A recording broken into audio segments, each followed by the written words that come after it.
चलिए, आज बात करते हैं राजस्थान के जुलाई 2025 महीने की। ये एक ऐसा महीना था जिसमें कुछ ऐसे बड़े फैसले और बदलाव हुए जिन्होंने सही मायनों में राज्य को एक नई दिशा दी। तो हम क्या क्या देखने वाले हैं। हम समझेंगे कि कैसे राज्य ने अपने शासन को और बेहतर बनाया, भविष्य के लिए कौन सी नई पॉलिसीज लॉन्च की, अर्थव्यवस्था और पर्यावरण के लिए क्या कदम उठाए, और आखिर में देखेंगे कि राजस्थान को राष्ट्रीय स्तर पर क्या क्या सम्मान मिले। तो सबसे पहले ये समझना जरूरी है कि हम इस महीने को इतना अहम क्यों कह रहे हैं। आखिर ऐसा क्या हुआ था इस एक महीने में? जरा सोचिए, क्या होता है जब कोई राज्य एक ही महीने में अपनी गवर्नेंस, इकोनॉमी और सोशल पॉलिसी तीनों में एक साथ बड़े सुधार करे। यही सवाल जुलाई 2025 में राजस्थान की कहानी का सार है, जहां हर फैसले का मकसद राज्य के भविष्य को एक नया आकार देना था। तो चलिए, सबसे पहले बात करते हैं शासन और सुरक्षा की।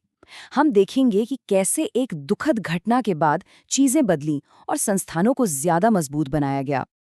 देखिए, इस बदलाव की शुरुआत एक बहुत ही दुखद घटना से हुई। झालावाड़ में एक स्कूल की इमारत गिरने से 7 बच्चों की जान चली गई और इस हादसे ने पूरे सिस्टम को झकझोर कर रख दिया। इसी के बाद सरकारी इमारतों की सुरक्षा को लेकर बड़े पैमाने पर सुधार शुरू हुए। तो इसका नतीजा क्या निकला? देखिए, सरकार ने कई बड़े कदम उठाए। अब हर जिले में सेफ्टी रिव्यू के लिए कमेटियां बनेंगी। हर साल 15 जून यानी मॉनसून से ठीक पहले सभी इमारतों का सेफ्टी ऑडिट पूरा करना जरूरी होगा। और एक बहुत बड़ा फैसला ये लिया गया कि एमएलए फंड का 20% हिस्सा अब सीधे सरकारी स्कूलों की मरम्मत पर खर्च किया जा सकेगा। शासन को मजबूत करने की बात चल ही रही थी तो न्यायपालिका में भी एक बड़ा कदम उठाया गया। राजस्थान हाईकोर्ट में 7 नए जजों की नियुक्ति की गई। इससे जजों की कुल संख्या 40 के पार पहुंच गई, जो कि बहुत ही कम बार हुआ है। और इसी कड़ी में पुलिस विभाग के नेतृत्व में भी एक अहम बदलाव हुआ। राजीव कुमार शर्मा को राजस्थान का नया पुलिस महानिदेशक यानी डीजीपी नियुक्त किया गया। अच्छा, शासन की बात तो हो गई। अब आते हैं उन 3 बड़ी नीतियों पर जिन्हें कैबिनेट ने मंजूरी दी। ये नीतियां राजस्थान के आम जीवन के अलग-अलग पहलुओं पर गहरा असर डालने वाली हैं। ये 3 नीतियां जो 14 जुलाई को मंजूर हुईं, असल में राजस्थान के भविष्य का एक ब्लूप्रिंट हैं। पहली, टाउनशिप पॉलिसी, जो शहरों को और व्यवस्थित बनाएगी। दूसरी, मेडिकल वैल्यू ट्रैवल पॉलिसी, जिसका लक्ष्य राजस्थान को इलाज के लिए एक बड़ा सेंटर बनाना है। और तीसरी, सिटी गैस डिस्ट्रीब्यूशन पॉलिसी, जिससे घर घर तक पाइप वाली गैस पहुंचाने में तेजी आएगी। तो चलिए, इन नीतियों के अंदर झांक कर देखते हैं कि इनमें खास क्या है। टाउनशिप पॉलिसी में अब ये जरूरी कर दिया गया है कि 60% जमीन पार्कों के लिए और 8% दूसरी पब्लिक सुविधाओं के लिए छोड़ी जाएगी। मतलब ज्यादा हरियाली और बेहतर सुविधाएं। वहीं मेडिकल टूरिज्म के लिए एक अलग पोर्टल और हेल्पलाइन बनाई जाएगी ताकि बाहर से आने वाले मरीजों को कोई दिक्कत ना हो। अब बात करते हैं अर्थव्यवस्था और पर्यावरण की, कि इन 2 जरूरी मोर्चों पर राजस्थान ने कैसे एक साथ काम किया। ये एक बहुत बड़ी खबर है क्योंकि राजस्थान मिनरल ब्लॉक्स की नीलामी में देश का नंबर 1 राज्य बन गया। 75 ब्लॉक्स की नीलामी हुई, जिनमें ज्यादातर चूना पत्थर के थे। इससे न सिर्फ राज्य की कमाई बढ़ी, बल्कि रोजगार के भी नए अवसर पैदा हुए।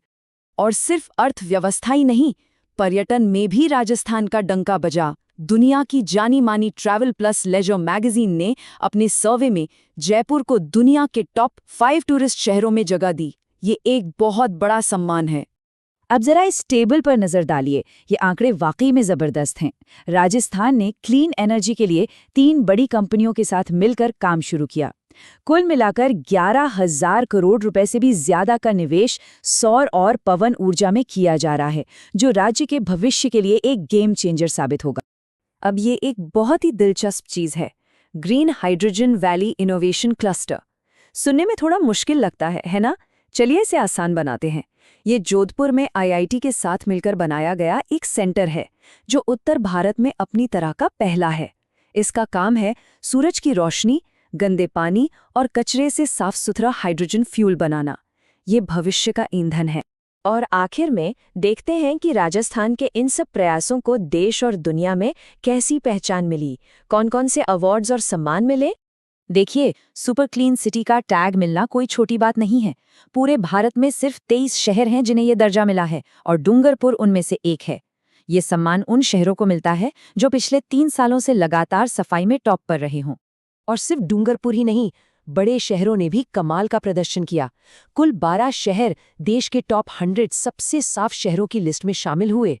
जयपुर ग्रेटर की रैंक 16 रही और जयपुर हेरिटेज की 20, जो कि एक बड़ी उपलब्धि है। अब बात करते हैं खेल की दुनिया की, जहां राजस्थान की पुलिस और फायर गेम्स के एथलीट्स ने धूम मचा दी। अमेरिका के बर्मिंघम में हुए इन खेलों में हमारे खिलाड़ियों ने गोल्ड मेडल्स की झड़ी लगा दी। जैसा कि आप देख सकते हैं, कुश्ती से लेकर बॉक्सिंग तक हर जगह राजस्थान का परचम लहराया। इसके अलावा दिल्ली में हुए one district one product awards में राजस्थान को कांस्य पदक मिला। ये अवार्ड इसलिए भी खास है क्योंकि ये सीधे तौर पर जमीनी स्तर पर काम करने वाले कारीगरों और छोटे उत्पादकों को बढ़ावा देता है, जो अपने अपने जिले की खास चीज बनाते हैं। और सम्मान का ये सिलसिला यहीं नहीं रुका। राजस्थान की 5 जानी-मानी हस्तियों को ब्रिटिश संसद में प्रतिष्ठित भारत गौरव अवार्ड से सम्मानित किया गया। इसके साथ ही समाज के लिए 2 बहुत ही जरूरी अभियान भी शुरू हुए। एक था नरेगा आखर अभियान, जिसका मकसद नरेगा में काम करने वाले मजदूरों को साक्षर बनाना था, ताकि वो डिजिटल और फाइनेंशियल रूप से मजबूत हों। दूसरा था सृजन की सुरक्षा अभियान, जिसमें हर बेटी के जन्म पर 11 पेड़ लगाने का लक्ष्य रखा गया। मतलब बेटी बचाओ और पर्यावरण बचाओ एक साथ।